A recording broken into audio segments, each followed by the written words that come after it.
Junior. Mel, great to have you with us. I will get to you in just a moment. Sure. Looking forward to this discussion. So, obviously, we said some similarities with Tom Brady. We know the Pats don't have a quarterback. Stephen A., do you think Bill Belichick should prioritize a quarterback and trade up and get Mac Jones? Hell yeah. Absolutely. I mean, what are you going to do? Rely on Jarrett Stidham? I ain't going to cut it. Rely on Cam Newton? I ain't going to cut it.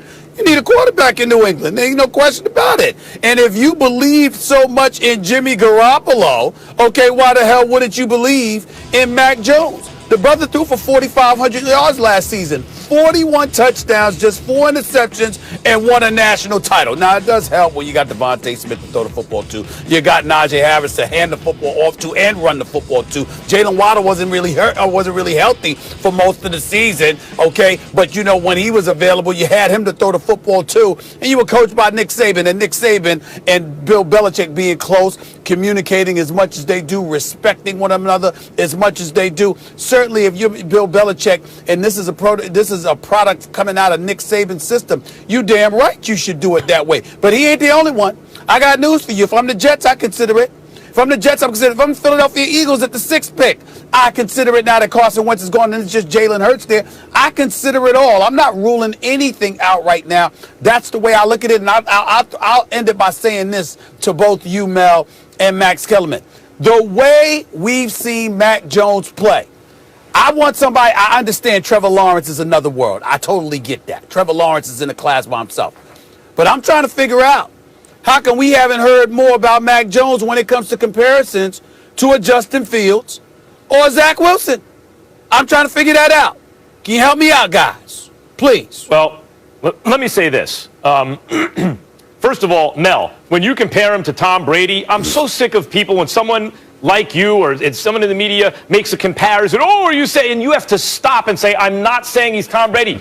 Listen, dummies, it's okay to use an all-time great as a comparison. It doesn't mean that Mel's saying this guy's going to be as great as Tom Brady. It means he does certain things that remind him of Tom Brady. It's not that hard.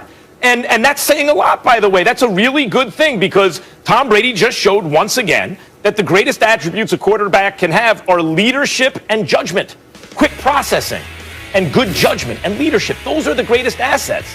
And if Mac Jones has that, that says a lot of good things. I'm also impressed that Devontae Smith, who's talked about, is reported, he and Tua talking about running it back in Miami, right? And that could happen. When asked if he'd take Tua or Mac Jones, didn't hesitate, the reports are, he said Mac Jones. That tells me a lot, actually. So let me just say this.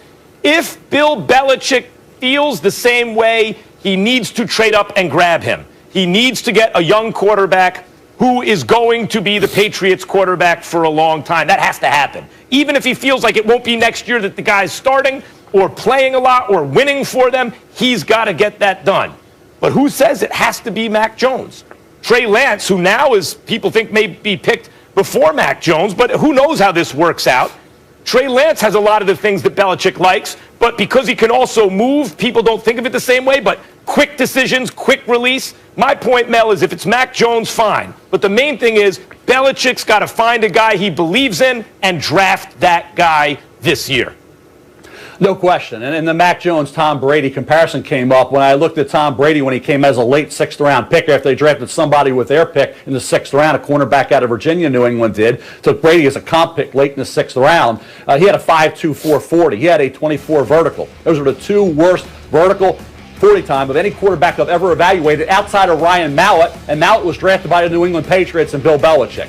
So when you look at Mac Jones, he's not Joe Burrow. He doesn't have the ability to beat you with his legs and run for first downs, okay? But he slips, he slides, he creates with his legs enough in the pocket to get the ball to those receiving options, as he did in that national championship game when he got the ball to Jaleel Billingsley, tight end, to help beat Ohio State. You think about also Mac Jones, the concern, guys, is only 17 career starts. Okay, that's it.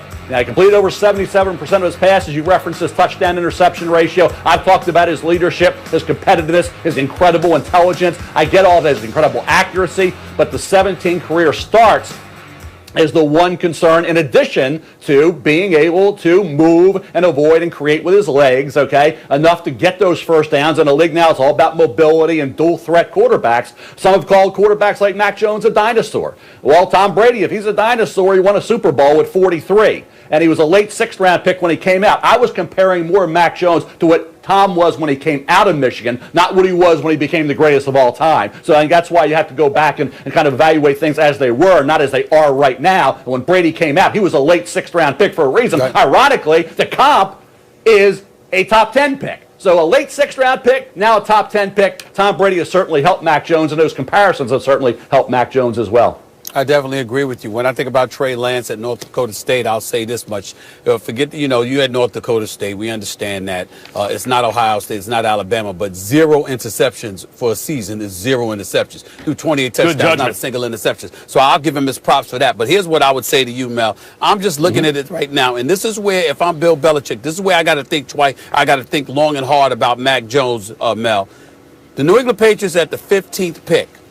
I'm going to start off at number 4, Mel and Max. I got Atlanta at 4, Cincinnati at 5, Philadelphia at 6, Detroit at 7, Carolina at 8, Denver at 9, Cowboys at 10, Giants at 11, San Francisco at 12, Chargers at 13, Minnesota at 14. From the 4th to the 14th pick, the only teams that definitively don't need a quarterback because they've got their guy are the Chargers at 13, and the Cincinnati Bengals. But even Joe Burrow had the nasty injury, but I think he'll be back.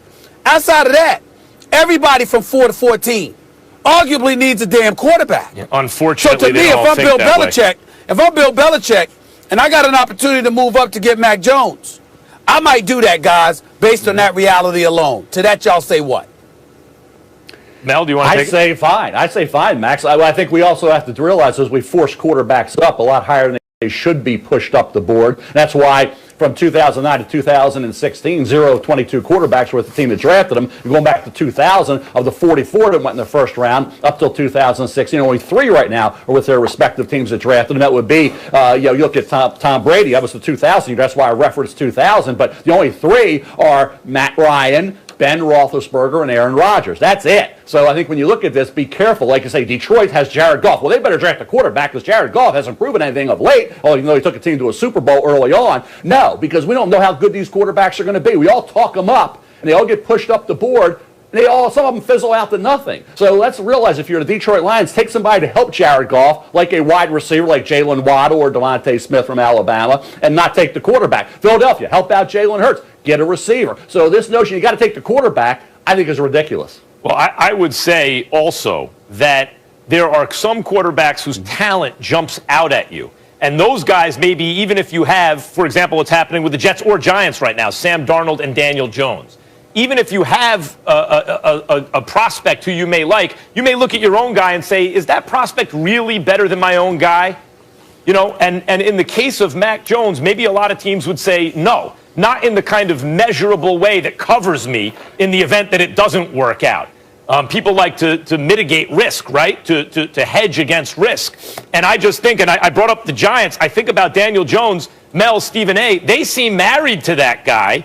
Whereas if I were running the Giants and Mac Jones were available, would I want to try that? Sure. But I'm not sure, Stephen A., 4 through 14, that all those teams are thinking that way. I'd say maybe half of them are looking for quarterbacks, and the other half may not like a non-Trevor Lawrence guy in this draft better than what they have right now, whether or not I agree with them.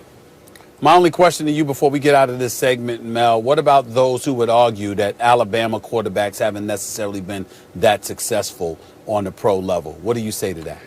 Could care less. Really, there's always somebody's going to do it. I don't get into all that stuff about Ohio State and this, Justin Fields. Bottom line is, I think you got to go with quarterbacks you know something about. These teams that have Jared Goff and they have Sam Darnold, they know what they have. Goff's played. Darnold's played. They know those guys. You don't know what these rookies are going to be, these young quarterbacks coming into the league. Mm-hmm. That's why it's easy to say, oh, they're going to be great because they have these traits. Well, we don't know that. So what you have there, and Daniel Jones, I'd rather have Daniel Jones than these quarterbacks. You have him, you've developed him, he showed signs that he can be really good. You get the talent around him better, and that's the thing. You're looking at a quarterback new, you know nothing about, as opposed to getting a player that can help your incumbent quarterback.